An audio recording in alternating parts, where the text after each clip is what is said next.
Welcome to the 17th lecture for Chemistry 312, Radiochemistry. This lecture is on separations. This lecture series will cover methods that are used for radiochemical separations, including solvent extraction, ion exchange. Both these you should be familiar with. Electrochemistry-based separations, which are generally done by reducing the elements to their elemental phases. These are usually then collected on electrodes. And then volatility-based separations, where specific compounds are made that have high volatility. They're released into the gas phase and then recollected. We'll also have a lecture part from this series on specific actinide separations. This is really a review of those separation methods that we've already covered for in the lectures for uranium, neptunium, plutonium, and americium. Lecture 1 is going to cover solvent extraction, and we're going to highlight the Purex process. The Purex process is the plutonium, uranium extraction process. This is really the workhorse for radiochemical separations for used nuclear fuel, where plutonium and uranium are initially extracted from the aqueous phase to the organic phase. Plutonium as a tetravalent metal ion, uranium as a hexavalent metal ion. That's brought from the aqueous phase to the organic phase through coordination with tributyl phosphate. The compound will look something like this. This is not tributyl phosphate. This is a crystal structure of a less a ligand with a smaller hydrocarbon so that it could crystallize. But the compound coordination would be the same, where you get 2 tributyl phosphates, 2 nitrates, and then this is uranium with the oxygen, so it's uranyl. So this is +2, the nitrates make it -2, so it's a neutral species. So our extracted species for uranium is uranyl, 2 tributyl phosphates, 2 nitrates. And we'll see that for plutonium, since it's 4, you'll have 4 nitrates coordinating. Some of the commonalities for separations are shown here, particularly the use of oxidation state. One of the easiest ways to achieve a separation is to vary the oxidation state of the metal ions. And we'll see that with the Purex process, where tetravalent and hexavalent metal ions are extracted, such as plutonium and uranium. And then for separating the plutonium from the uranium, plutonium is reduced from the +4 to the +3 oxidation state. That is not extracted into the organic phase. That goes back into the aqueous phase. So plutonium goes into the aqueous phase, uranium remains in the organic phase, and you achieve a separation of those elements. If oxidation state separation is not possible, such as with the trivalent actinides, ionic radius can be used. The actinides contract. So if one wanted to separate the trivalent actinides from the lanthanides, one could use some separations that exploit the ionic radius, and for the actinides, lanthanides, differences in the hardness of those metal ions towards ligands, so the Lewis acid-based reactions. And we'll discuss those in a little bit. Now, the reason for separations in the nuclear fuel cycle has to do with compounds that are produced during fission, right? You start with something like uranium, and then you make fission products that go from selenium to the higher lanthanides, dysprosium. So you make maybe about 1/3 of the periodic table. If you want to reuse your material, those compounds that have fission components in it, such as some of the uranium or plutonium, as additional fuel, you would need to separate it from the fission products, and particularly those fission products that have high neutron capture cross sections. So this is one of the main reasons that drives the need for chemical separations in the nuclear fuel cycle.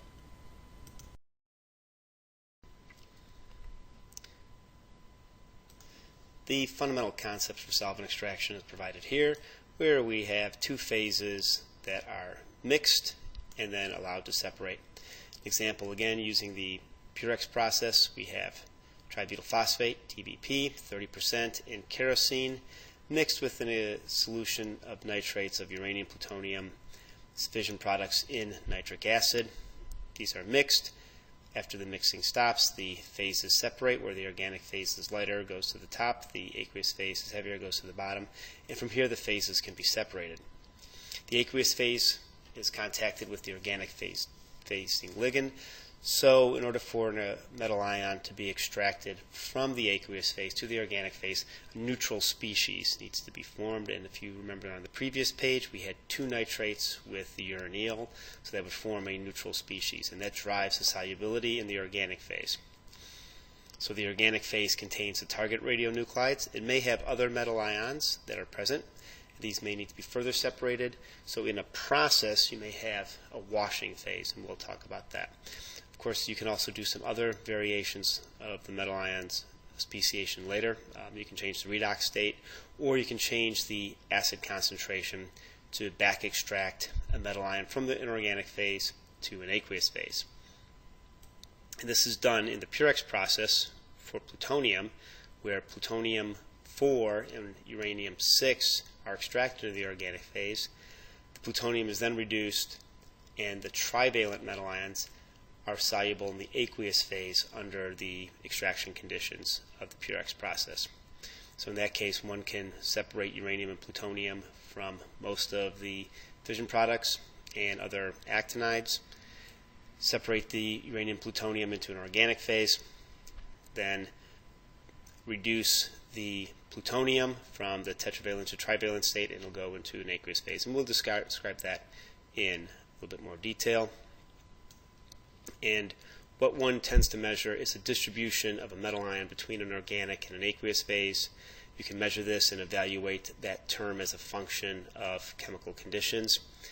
And this is simply, it can be done by measuring a concentration in an organic phase and a concentration in the aqueous phase, or knowing the total amount that was initially put in, measuring concentration in one phase and doing a mass balance in another.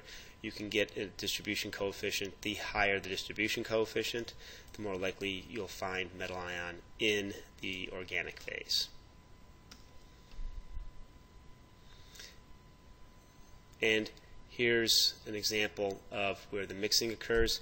At this point, the 2 phases are mixed, and this allows the chemistry to occur. So within solvent extraction processes, the ability to mix phases is important, and as we'll see within industrial-based Purex process, there's a number of different routes that one can use for mixing the aqueous and organic phase. Then again, once the separation's occurred, the organic phase receives the target radionuclides. The aqueous phase is usually sent to waste. For solvent extraction, we can vary solvent conditions, for instance, changing the concentration of tributyl phosphate in kerosene. We could also vary the ligand. We could have other ligands in the system. We can have 2 ligands for a synergistic type extraction. Or the aqueous phase can be varied. This can include changing the acid concentration, influence the metal ion. We've already discussed oxidation states. One can also add other counter anions, such as using a nitrate salt to increase the nitrate concentration. Variation of the concentrations can also result in phase splitting. This is usually called third phase formation. We'll discuss this at the end of this lecture. And third phase formation is when the organic phase splits into 2, where you would have a ligand-rich, metal-rich organic phase and a ligand-poor, metal-poor organic phase. So you fundamentally have 3 phases in the system. As we discussed earlier, primary route of measuring the effectiveness of a separation or an extraction by solvent extraction is the distribution coefficient, which is shown here. It's just the concentration of metal in the organic phase divided by the concentration of the metal in the aqueous phase. An example of a distribution coefficient is shown here for uranium, where in 4.8 volume percent tributyl phosphate in kerosene, we see the distribution coefficient vary, increase as it reaches around 5-6 molar nitric acid, and then to begin to decrease. So what we see here, we see the formation of preferential extraction conditions, and under these conditions, the competition with nitric acid for the tributyl phosphate, this starts to displace the uranium, so the distribution coefficient decreases. Now if one looks at the distribution coefficient term, concentration of metal in the organic phase divided by concentration of metal in the aqueous phase, we see that if we're at 1, 50-50 mixture, so 50% of the metal ion winds up going to the organic phase. Obviously, if one wants to effectively remove the target metal ion from the aqueous phase or the organic phase, you'd want distribution coefficient somewhere between 10, which is around 90%, and 100, which is around 99% of the metal going into the organic phase. One can also use distribution coefficients in these systems to determine the stoichiometry of the extracted species. One can evaluate a parameter and look at the change of the log KD versus the log of that parameter. The slope is the stoichiometry. And again, this can be used to understand the speciation of the extracted systems. As we said on the previous slide, one could use the distribution coefficient to determine the stoichiometry of a system. Consider a reaction where we have so much X metal plus Y ligand going to metal X ligand Y system. And if we wanted to determine the value for Y, we could plot the distribution coefficient against the log of Y. This very much just comes from using the complexation constant and the distribution coefficient. We defined the distribution coefficient on the previous slide. The complexation constant shown here. If this is our equation, or if this is our equation here, this is our chemical reaction. The distribution coefficient is the organic soluble product here, divided by the concentration of metal ion raised to the stoichiometry times the concentration of ligand raised to the stoichiometry. The distribution coefficient, as we said earlier, is the concentration of the metal ion in the organic phase divided by the concentration of the metal ion in the aqueous phase. And from this equation, it turns out to be the distribution coefficient is just the concentration of the metal X ligand Y complex divided by the concentration of the metal.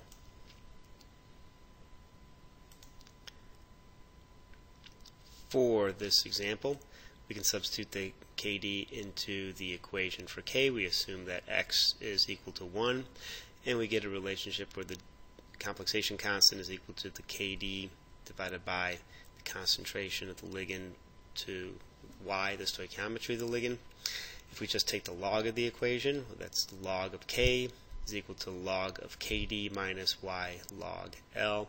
We just rearrange this equation where the distribution coefficient, the log of that value, is equal to log of K plus Y log L. The log of K is constant, since this is a complexation constant, and we wind up getting that the slope of this value is Y for the stoichiometry of L. And examples of some distribution coefficients are shown here. The data here is shown for undiluted tributyl phosphate as an extractant, as an organic phase, with nitric acid as the aqueous phase. And then we have some other data that we can compare against, which is diluted tributyl phosphate, 20% tributyl phosphate in dodecane as a function of nitric acid concentration. And here if we're looking at some data for uranium-6, we see that uranium-6 increases up to 6 molar nitric acid. We can also look at some data for plutonium-6. We see the same trend. We see this increase as a function of nitric acid. Start to decrease around 11 molar nitric acid. Again, we start getting competition from the nitric acid itself for coordination with the tributyl phosphate. That lowers the distribution of the plutonium, but for both uranium and plutonium values, their distribution coefficient is between 10 to the first and 10 to the second, so a relatively reasonable value. We can compare that to neptunium-5. We see an increase of neptunium-5 from 1 to 6 molar. However, at 1 molar it's well under 1, and at 6 molar it's between 10 to the 0, and 10 to the 1st. So it's still a relatively low value. And then if we look at values for thorium tetravalent, we see that it also has high distribution coefficient. Again, all the values are greater than 1, as shown here. And thorium is quite competitive with nitric acid, even extracting at relatively high values at high nitric acid concentrations. So one can compare these distribution coefficient values for a system where the data is collected as a function of nitric acid concentration for different metal ions in the system. Again, this point where the distribution coefficient is 1, this shows that 50% would, above this, greater than 50% would extract. Below this line, less than 50% extracts. And we see that trivalents do not extract well. They're all very low values, where tetravalents, the neptunium, thorium 4, plutonium 4 extract well, and the uranium 6 extracts well. And this is up to about 6 molar nitric acid. It shows that in a range between 3 and 6 molar nitric acid, the +4s, +6s are reaching almost a plateau type state for extractions. A number of reaction mechanisms are involved in solvent extraction processes. The first one we'll discuss is solvation extraction mechanism, where we have a charged actinide, a charged ligand with some solvent forming a neutral actinide species coordinated with the solvent. Now within this reaction, the bar shown here that represents the organic phase. So in this system, this starts out in the aqueous phase, this is an organic phase, and the extracted species is the organic phase. Examples of these include extraction with neutral complexes, so the tributyl phosphate, as we've discussed, where this is our functional group, forms a neutral species. The uranyl nitrate coordinates tributyl phosphate. That gets extracted into the organic phase. And I can shift the equilibrium back to a charged species to back extract the uranium from an organic phase into an aqueous phase. Other extraction ligands that can perform this: carbamyl phosphate compounds, which are shown here. Again, this is our functional group. Metal ions can coordinate over this moiety. CMPO, a phosphine oxide compound. This is the basis for the Truex separations for actinides and lanthanides. Again, the metal ion would coordinate at this location. This neutral species very hydrophobic, pulling the complex into the organic phase. And maleimide extraction can replace CMPO for a Truex type system. In Europe they call this the Diamex. Again, the metal ion can sit here. The main difference is that the maleimide does not have phosphate. This process is CHON principle, so that these ligands can be degraded at the end of use. Phosphate or sulfur functional groups in a ligand cannot undergo complete degradation. Another extraction mechanism is similar to solvation. This is ion pair formation. Again, we start with a metal ion in an aqueous phase, a ligand in an aqueous phase, and then a charged ligand with coordinating anion that forms a actinide ligand coordinating anion species in the organic phase. In this system, the charged metal complex with extraction needs to make an extraction with an extractant of an opposite charge. So, for instance, a quaternary ammonium salt, positively charged, I need to extract something negative. So I could use a anionic actinide species, aliquat 336, which is also quaternary amine, is a useful extractant. There are also tertiary amines, that are shown here. In this case, if you have a monovalent anion, for instance nitrate, chloride, you can coordinate this to form a neutral species with actinide of charge of Z. This may require equilibrium with acid to protonate your extracting organic phases. These resins, these ligands can also be sorbed to resin systems. For instance, the Tiva resins uses an amine system, which can have nitrate or chlorides. You can pass over a anionically charged actinide species, for instance, actinide chlorides, actinide nitrates, which are shown here. So this is, again, a distribution. It's a K prime value, which is similar to a distribution for a column. And we see we have similar behaviors where we get changes in oxidation states influencing the extraction, where in this case the trivalents are poorly extracted, pentavalents a little bit better, and then the +6s and then primarily +4s in the nitric and HCl systems. Another extraction mechanism is shown here, where you have a liquid cation exchanger and chelating agents. So in this case, it's very similar to a metal ion interacting with a ligand, except this case the ligand happens to be soluble in the organic phase. So it's an organic soluble phase ligand. As we see from this reaction, upon complexation, the proton on the ligand in the organic phase will move into the aqueous phase. So actually measurement of pH, a reduction in pH, would have an indication that the complexation is occurring. So you get the complexation of the formation of the metal ligand phase from the aqueous to the organic phase, and you get ion transfer into this aqueous phase. You need an organic soluble acid, for instance some sort of alkyl phosphonic acids are examples. The one shown here below, thionyl trifluoroacetone, is also a suitable organic acid.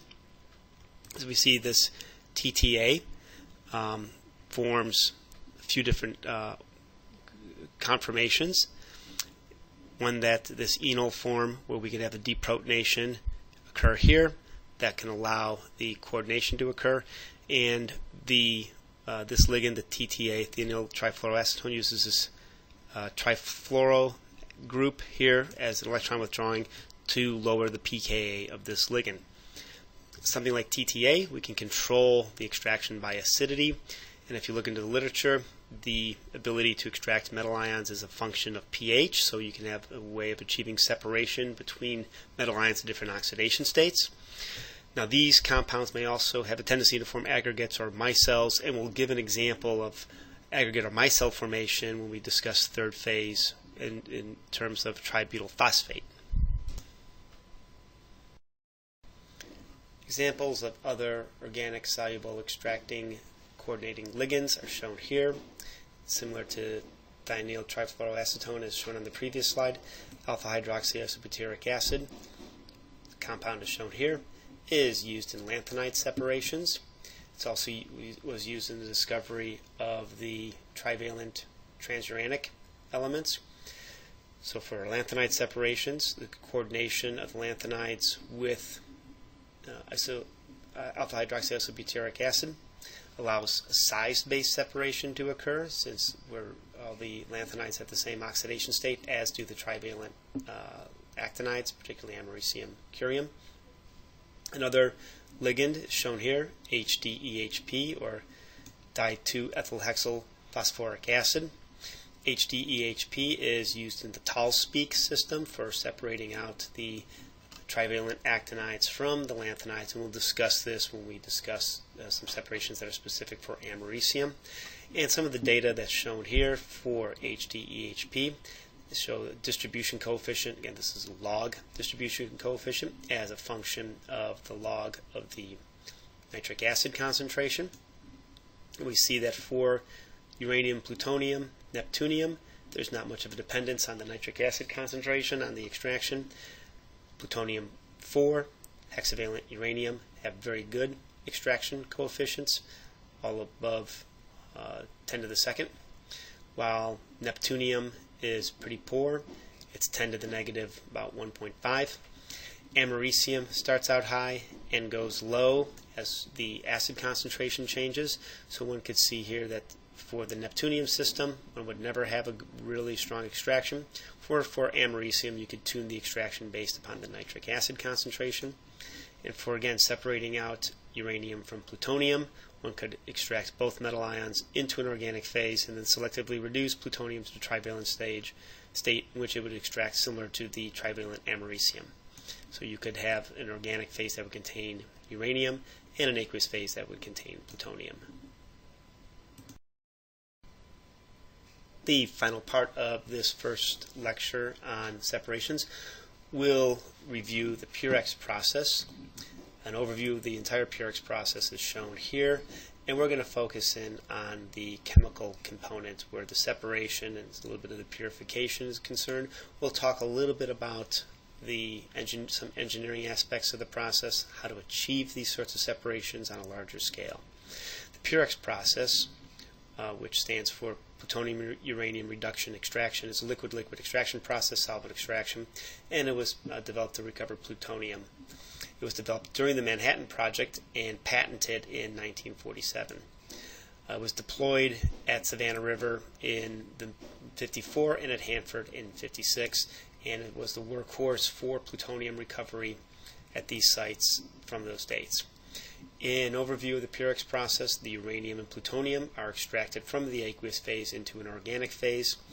The plutonium gets reduced after the separation of that organic phase, and the reduced plutonium then goes back into an aqueous phase while uranium remains in the organic phase, so one would have a stream eventually of just pure plutonium.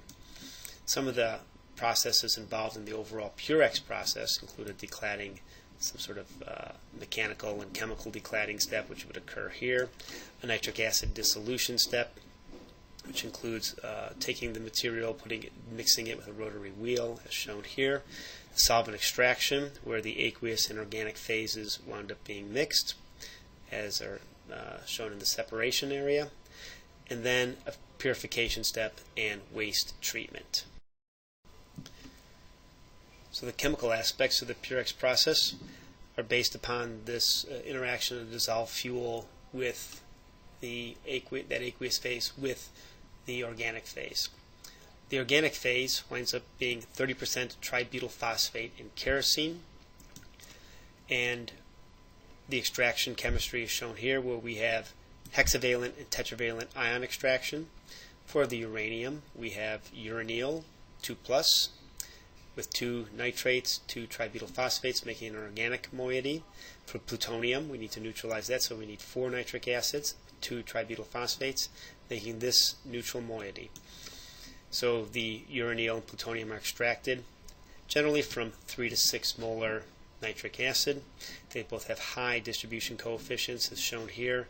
The data that was shown earlier for the extraction of metal ions in tributyl phosphate as a function of nitric acid concentration.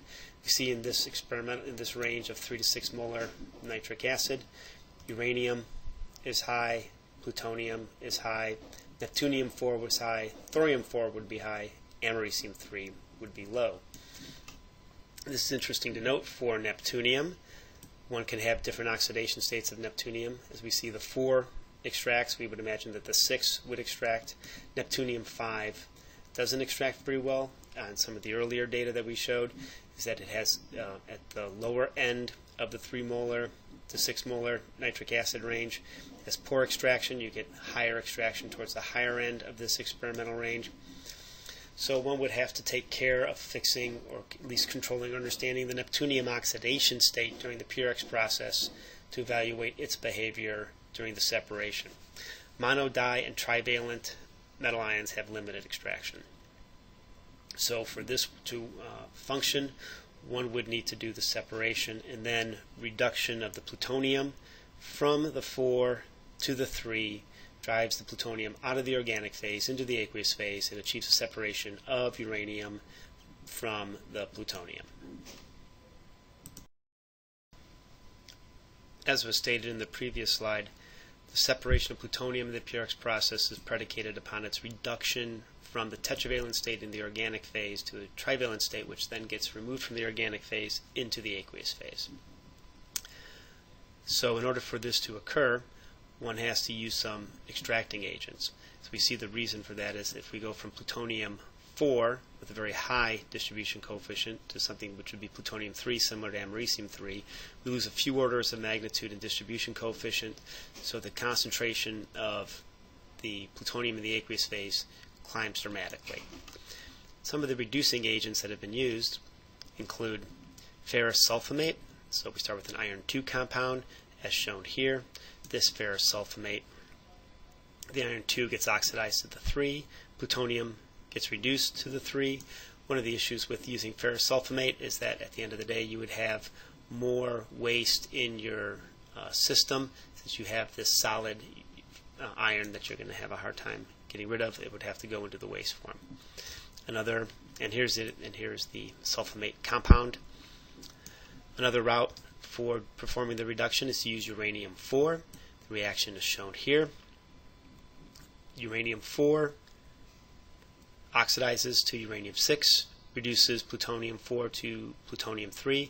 So for every uranium that oxidizes, you get 2 plutonium atoms that reduce. Since you're also performing a separation of uranium, the addition of uranium is not doesn't create a separate waste stream, and it's something that is fairly manageable. Another reducing agent is shown here, hydroxylamine nitrate. The reaction is a little bit more complicated. We have plutonium-4 going to plutonium-3 with nitrate, hydroxylamine nitrate. We form nitrous oxide, water, acid, and nitrates. Again, at the end, the waste here is easily treated, or the reaction is a little bit more complicated. Both hydroxylamine nitrate and the uranium-4 reduction routes are used within the Purex process. Some of the physical processes that are used for the separations are shown here. Fundamentally, what one wants is a feed where we have an aqueous solution and a solvent. They get mixed, and then, as shown here, the plutonium and uranium would extract into the solvent phase, and the fission products would remain in the aqueous phase. In the laboratory, one could do this with a centrifuge tube, mixing it together on a vortexer, putting it into a centrifuge, separating, and achieving the separation. On an industrial scale, one cannot use that. There are a few processes that are used. One is shown here, a mixer-settler, where the aqueous and organic phases are put together in a mixer. They're allowed to travel out. As they travel out of this system, the phases separate. An example is shown here, so we could have an aqueous feed of the uranium, plutonium, and the fission products here. We could have a solvent feed, and the top layer would be pulled out. We could have the loaded solvent would be pulled out, and the bottom layer, which would be the aqueous layer here, would be removed at this end. So we'd get phase separation, and the chemistry would be occurring as the solvent travels along this path. Another route would be a centrifugal contactor, where solvent would be going in, where we'd have a feed going in. They would mix into the contactor. That would be spinning. This would mix and separate. We could pull out the solvent that's loaded. That would come out. The raffinate, or the aqueous phase containing the waste, would also come out at a separate area. So these would be spinning contactors. These contactors are used by the oil industry for separating oil from water. Another route, and we'll discuss this in a little bit more detail, would be a pulsed column, where we could put an aqueous feed at the top of the column. The aqueous is heavier, so it would drop down the column, mixing with the organic phase on the way down. The chemistry would occur, so this uranium plutonium would be pulled out of the aqueous phase into the organic phase, and then at the very top we would have an organic layer, which would then be loaded with the solvent, and then we could carry that out to another pulse column to do more chemistry. In the Purex process, separations are extremely high. For For instance, separation of plutonium from uranium is on the order of 10 to the 6th. Fission products from plutonium, 10 to the 8th. Fission products from uranium, 10 to the 7th, both with very high recovery of plutonium and uranium. So one of the questions with this is, how does one achieve these high separations, 10 to the 6th to 10 to the 8th, when KD factors are on the order of 10 to the 1st or 10 to the 2nd? The answer is multiple stages.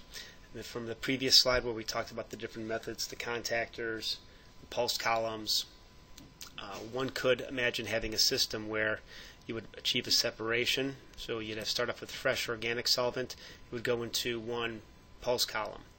It would come out and go into another pulse column, and then another, and then another, and keep going until you would have a solvent that would be fully loaded. The feed would be going countercurrent in the opposite direction. So over here you would have unloaded solvent. Over here you'd have loaded solvent. You'd have loaded feed and unloaded feed. So you can achieve each one of these separations from the chemistry would be on the order of 10 to the 2nd, but having many steps you can get the separations on these orders. That's how the process is used, and that's where the engineering comes in to achieve these very remarkable separations. An example of a pulse column separation is given here.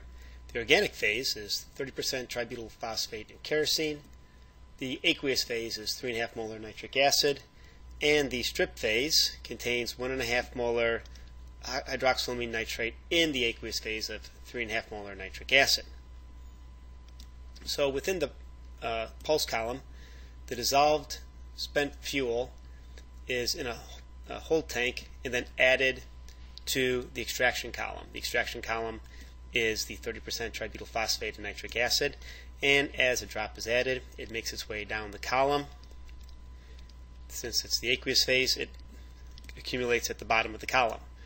From this point, the chemistry occurs where the uranium and plutonium is extracted into the organic phase. This extraction column can be fed into another column, another extraction column, and another extraction column in a countercurrent method as discussed previously. After the extraction column, the organic phase is transferred to the bottom of the scrub column. The scrub column being 3.5 molar nitric acid. The organic phase makes its way up the scrub column. Under these conditions, 3.5 molar nitric acid, the uranium and plutonium remain in the organic phase, and any residual trivalent, divalent, or monovalent metal ions are extracted out. This scrub, you can have many more of these scrub columns feeding in a countercurrent method. This allows us to get to the 10 to the 6th to 10 to the 8th purifications. And then the organic phase is added to a strip column. It's put on the bottom of the strip column. Moving up, the strip column contains the 0.1 molar hydroxylamine nitrate. And the organic phase, as it moves its way up, the plutonium is reduced and moves into the aqueous phase. And at this point, we have an organic phase that contains the uranium, a aqueous phase that contains plutonium, and again, you can have countercurrent strip columns. We'll end this discussion on solvent extraction in the Purex process talking about third phase formation. In liquid-liquid solvent extraction, certain conditions can cause the organic phase to split. For instance, we'll give examples for Purex type conditions in tributyl phosphate. It's also possible with other advanced separations. One term that's used to define where the split occurs is the limiting organic concentration. It's the highest metal, for instance, the highest metal content in a phase prior to the split. The organic phase will split into a light phase, which is mainly diluent, and a heavy phase, which is the extractant, and it's metal rich. For a process that involves the separation of a fissile material, such as plutonium, you can imagine that this would have safety issues, particularly with criticality. There's also interest in using this third phase formation, which appears to be micelle formation, to be exploited for synthesis of actinide components. Here are some pictures of third phase formation. So you see this is uranium, the aqueous phase, an organic phase where you can certainly see a light phase, and then a heavy uranium-rich phase. We see the same thing for plutonium-4, plutonium-6, neptunium-4, and neptunium-6. Here's the data showing some limiting organic concentration of actinide ions in a 7 molar nitric acid, 1.1 molar tributyl phosphate in dodecane at 20 to 25 degrees. What's shown here, there's a trend for tetravalent metal ions, that as we go from uranium to plutonium, the limiting organic concentration increases, while for the hexavalent metal ions, under these conditions, uranium does not form a third phase. Neptunium does, and plutonium forms it the easiest. And here's an example of some boundary conditions for limiting organic metal ion concentration for neptunium, tetravalent neptunium, as a function of nitric acid concentration. This also shows the concentration of the acid in the organic phase, and we have the same data here for neptunium-6 and the concentration of the acid in the organic phase. This completes part 1 of the lecture on separations. Part 1 covered solvent extraction with the Purex process highlighted. The second lecture on separations will review ion exchange methods and volatility-based separations. Please continue with part 2.